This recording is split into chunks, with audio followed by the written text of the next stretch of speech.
Merhaba, Tasarım Durağı kanalıma ve mutfağıma hepiniz hoş geldiniz. İlahi feyzi, bolluk ve bereketiyle hürmet edilen ay anlamına gelen Muharrem ayı, birçok güzelliklerini içinde taşıdığından onunla özleşen aşuresi, sevenleri için tatlıdan öte bir lezzet. Bugün sizlere harika lezzeti, kıvamı ve tam ölçüsüyle bir aşure tarifi hazırladım. Sizler de bu tarifi denediğinizde eminim çok beğenilecek. Şimdi hiç vakit kaybetmeden hemen tarifime geçiyorum. Detayları atlamadan izlediğiniz takdirde sizler de bu güzel lezzeti yakalayacağınızdan eminim. Aşuremizin yapım hazırlığına bir gün önceden başlıyorum. Aşuremin tadını, lezzetini sevenleri bol olduğundan dolayı ben fazla yaptım. Burada 2 kilo buğday var ve bunları bol suyla tekrar yıkayarak tamamen sarı suyundan arındırana kadar iyice yıkıyorum. Aşure yapacağımız tenceremizin içerisinde buğdaylarımızı alıyoruz ve üzerine geçecek şekilde tatlı su, içme suyu veya dinlendirilmiş klorundan arındırılmış su koyarak, su da çok önemli aşurenin lezzetinde. Suyunu ekledikten sonra bir taşım tahmini 5 dakika kadar kaynatalım. Kaynama esnasında üzerinde oluşan köpükleri mutlaka almalıyız ki aşuremizde gaz oluşumunu önleyelim.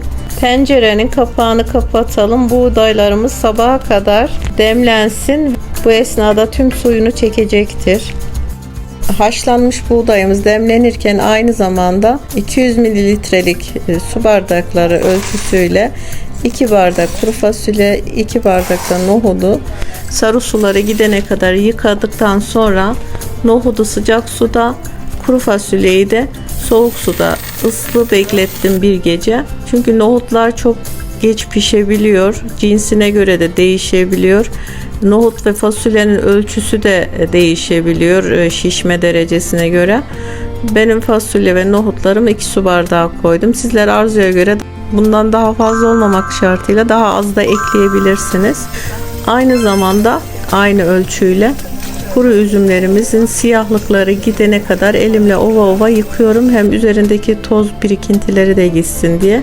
Şöyle birkaç dakikada bekletirseniz dibine çöken kumlarını göreceksiniz. Aynı şekilde kuru kayısılarımı da yıkadım. Bu şekilde parmağımla sürte yıkadım. Onlar süzülürken de kuru üzümlerimi yıkadım. Bunları gerçekten çok iyi yıkamak gerekiyor. Bayağı bir kum birikebiliyor diplerinde. Aynı bu şekilde yıkadım ve süzülmeye bıraktım. Onları ıslamıyorum. Onların kendi nemleriyle beraber süzülmeleri yeterli oluyor. Gece 12'de hazırlıkları tamamladım. Sabah 7'de buğdayları pişirmek için kapağını açtığımda görüyorsunuz pilav gibi tamamen suyunu çekmiş.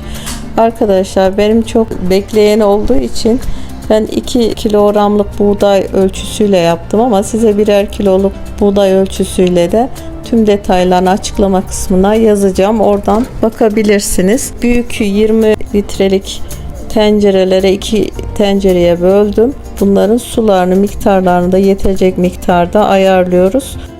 Su miktarını siz göz kararı kıvamına göre gerektikçe ekleyebilirsiniz. İlk etapta oda ısısında su ekleyeceğim. Kaynadıktan sonra kıvamını eğer yeterli bulamazsanız kaynar su ekleyebilirsiniz. Ayrı tencerelerde nohut ve fasulyeler de pişiyor. Benim biraz elektrikli olunca böyle sığdırmaya çalıştım aynı zamanda. Zor da olsa yapmaya çalışıyoruz. Buğdayımızın üzerini 2 karış örtecek miktarda su ekleyelim. Kaynamaya başladıkça böyle köpükler oluşmaya başladıkça bunları hep alalım ki buğdayımızın gazı gitsin.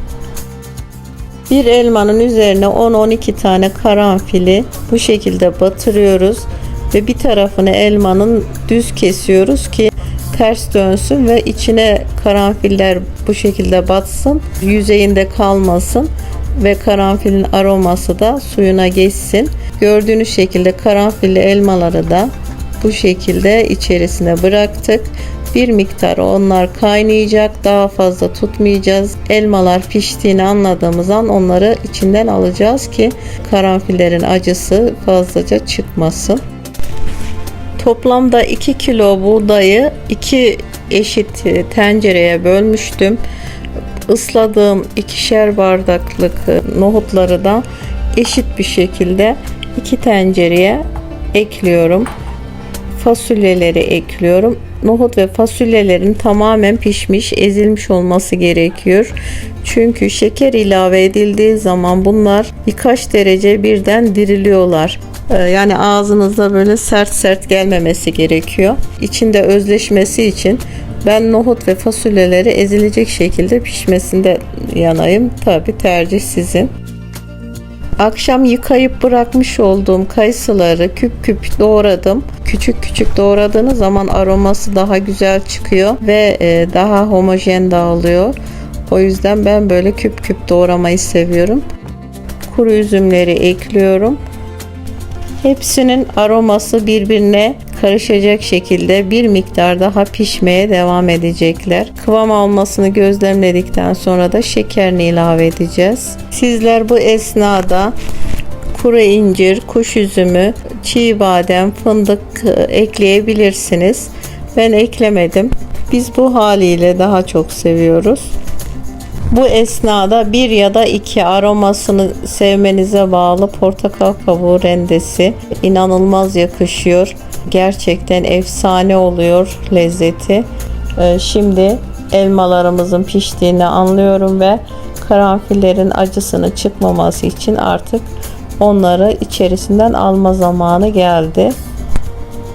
Portakalın aromasının da çıkması için bir miktar daha hepsi birlikte kaynamaya devam ediyorlar. Bu arada kıvam da almaya başladı. Artık şekerlerini ekleme zamanı geldi. Arkadaşlar ben görüyorsunuz 2 büyük tencere 2 kilogram buğday ölçüsüne göre yaptığım aşureme 2'şer kilo şeker ekledim ve tadı gerçekten tam orta kıvamda, ne çok tatlı ne de çok tatsız, tam ideal şeker ölçüsünde. Ama tabii ki sizlerin damak tadı ve şeker oranını kişiye göre değişen bir miktar. Sizler kendi zevkinize göre ekleyebilirsiniz. Aşuremizin kıvamını tamamen suyunu çektirmeyin, lapa gibi kalmasın.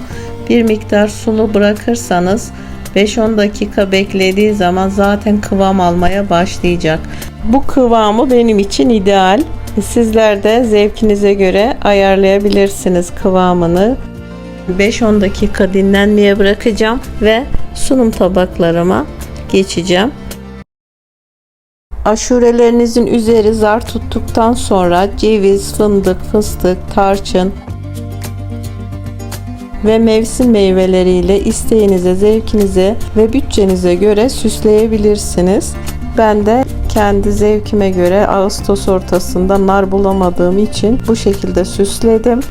Farklı bir görsel oluşturdum. Umarım beğenirsiniz. Dağıtmak üzere ayırmış olduğum aşurelerin yanı sıra birkaç kavanoz da uzun süre saklamak için konserve şeklinde yaparak ayırdım.